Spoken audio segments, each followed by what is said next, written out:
दोस्तों, मैं हूं असलम बलोच और आज हम डिस्कस करेंगे कि डायरेक्टरेट के थ्रू जिन दोस्तों का नॉमिनेशन हुआ है और जिनको सीट्स अलॉट हुई हैं उनके हवाले से। और इसके साथ साथ एक कॉम्प्लिकेशन ये आती है कि जिन स्टूडेंट्स का एग्रीगेट ज़्यादा है उनको सीट अलॉट नहीं हुआ है और जिनका उनसे कम है उनका हो गया है। तो ये एक इशू है, एक कॉम्प्लिकेटेड हिसाब किताब है, उसको हम डिस्कस करेंगे और इसको आप लोगों के सामने ये मालूमात हम रखेंगे। तो सबसे पहले हम आते हैं यहाँ पर कि ये जो है ये फाइनल अलॉटमेंट जो स्टूडेंट्स की फ़ाइल है वो है बीएस की। और ये शुरू की जो फ़ाइल है जो सारे के सारे पास हैं, जिन्होंने टेस्ट में अच्छा स्कोर किया है 50% से ज़्यादा और उनके मार्क्स भी अच्छे हैं, तो उनका एग्रीगेट अच्छा आया हुआ है, तो ये उनकी लिस्ट है और ये बीएस 5th की है। तो अभी एक सवाल ये पैदा होता है, बहुत से स्टूडेंट्स के ज़हन में ये सवाल है कि मैंने जिन यूनिवर्सिटीज़ के लिए अप्लाई किया है, तो वहाँ पर जिन डिपार्टमेंट से अप्लाई किया है, मेरा एग्रीगेट तो ज़्यादा है, लेकिन फिर भी मुझे सीट अलॉट नहीं हुआ है। लेकिन किसी और स्टूडेंट का एग्रीगेट कम है, लेकिन उसको फलां यूनिवर्सिटी में सीट मिल गई है, उसका नॉमिनेशन आ गया है।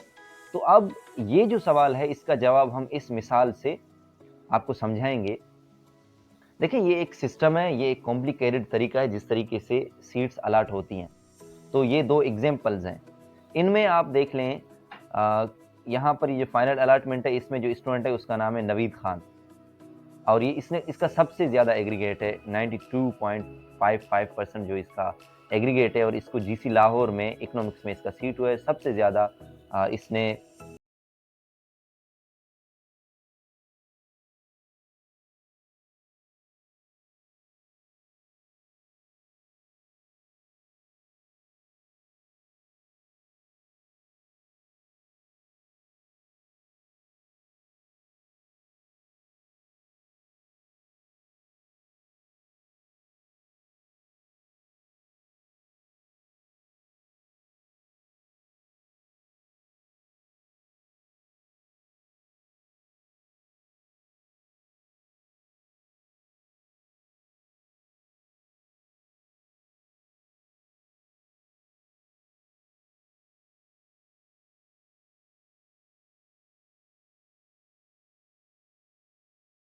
और उसका एग्रीगेट सबसे ज़्यादा है, लिहाजा उसको उसकी फर्स्ट प्रायोरिटी मिलेगी।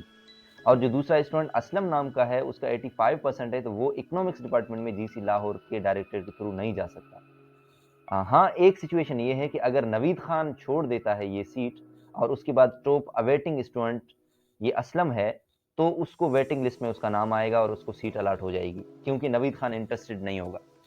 तो ये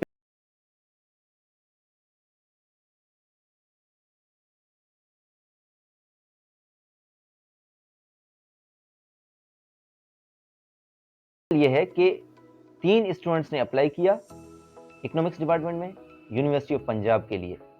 अब उसमें पहला स्टूडेंट था नवीद खान। अब जाहिर सी बात है, देखें ना, आपको 10 ऑप्शन,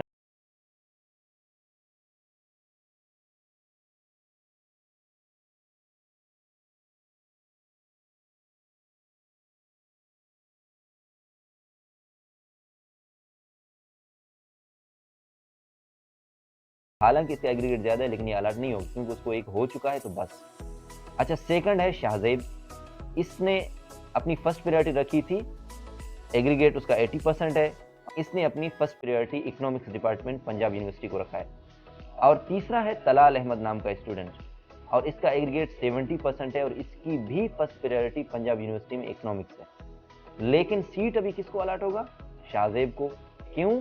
क्योंकि इसका जो एग्रीगेट है वो 80% है और नवीद खान ने क्योंकि सेकंड प्रायोरिटी रखी थी ये, लेकिन उसको सीट अलॉट हो चुका है, तो फिर जो सीट अलॉट होगी शाहजेब होगी, क्योंकि इसकी फर्स्ट प्रायोरिटी ये है। और पंजाब यूनिवर्सिटी में इकोनॉमिक्स डिपार्टमेंट के लिए अप्लाई करने वाले तलबा में सबसे ज्यादा एग्रीगेट इसका है, तो फिर इसी को सीट अलॉट होगी। अब इसमें 2 चीजें बहुत ज्यादा मैटर करती हैं, आपका यूनिवर्सिटी कौन सा है और आपका डिपार्टमेंट कौन सा है। तो अब देखें, एक और इंटरेस्टिंग सी बात है कि भाई इकोनॉमिक्स में असलम भी इंटरेस्टेड था और इकोनॉमिक्स में ये तीनों इंटरेस्टेड हैं। अब यहां पर देखें कि भाई असलम का एग्रीगेट 85% है और इधर देखें शाहजेब को, जिसको सीट अलॉट हुआ है पंजाब यूनिवर्सिटी में, उसका 80% है। हालांकि काबिलियत के लिहाज से देखा जाए तो सीट असलम को अलॉट होनी चाहिए, लेकिन असलम की गलती ये थी कि उसको पता नहीं था कि भाई पंजाब यूनिवर्सिटी में जीसी लाहौर की निस्बत कम कंपटीशन हो सकता है। तो उसने पंजाब यूनिवर्सिटी के इकोनॉमिक्स डिपार्टमेंट के लिए अप्लाई ही नहीं किया था। उसने सोचा कि भाई क्योंकि मैं इकोनॉमिक्स के लिए कर रहा हूँ जीसी लाहौर में, तो ठीक है इसमें हो जाएगा, पंजाब यूनिवर्सिटी किसी और डिपार्टमेंट में मुमकिन है उसने किया हो। तो कहने का मकसद यह है कि इसने पंजाब यूनिवर्सिटी के इकोनॉमिक्स के लिए अप्लाई नहीं किया, तो इस वजह से उसको एग्रीगेट ज्यादा होने के बावजूद सीट अलॉट नहीं होगा। तो यानी आपका डिपार्टमेंट और आपकी यूनिवर्सिटी बहुत ज्यादा मैटर करती है कि आपने अपनी प्रायोरिटी कौन सी रखी है, इसके साथ साथ आपका डिपार्टमेंट कौन सा है और आपकी यूनिवर्सिटी कौन सी है।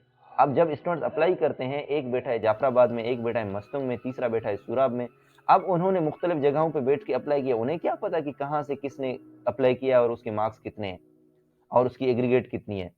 अब ये अंदाजा लगाना बहुत मुश्किल होता है ना। तो फिर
किसी और यूनिवर्सिटी में हो गया तो ये यूनिवर्सिटी मुझे अच्छा नहीं लगता, मैं जा रहा हूँ। तो भाईजान ये किसी की पर्सनल जागीर नहीं है, ये जो सीट्स हैं ये बलोच कौम और बलूचिस्तान के स्टूडेंट्स का हक है।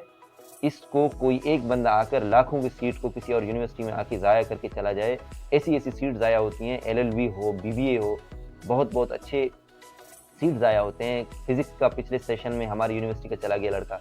तो यानी इस तरह की बातें हमें भी पसंद नहीं है और इसके साथ साथ इससे हमें बहुत ज़्यादा नुकसान होता है। कई मुस्तहिक तलबा इस वजह से रह जाते हैं।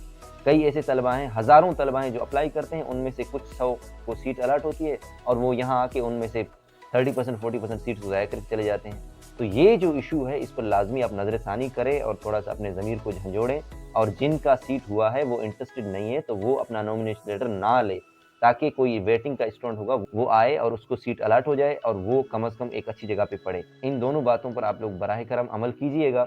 आखिर में ये गुजारिश है कि ये आज खुद वेटिंग पे आया हुआ एक स्टूडेंट है, तो आप इस बात से अंदाज़ा लगाएं कि इंसान जब ऐसी यूनिवर्सिटीज़ में आता है तो कितनी उसकी पर्सनैलिटी डेवलप होती है और कितना वो आगे जाता है। और ये मेरा एक चैनल है जिसका मैंने नाम चेंज किया, पहले इसका नाम अमेज़न वैली था, अब ये असलम बलूच हुआ है। इसके साथ साथ मैं एक और चैनल अमेज़न वैली के नाम से बना रहा हूँ, उस पर मैं अमेज़न की इंशाल्लाह इन्फॉर्मेशन दूंगा और ये टोटली ऑथेंटिक होगा। So please subscribe both of them and like this video. अल्लाह हाफिज़।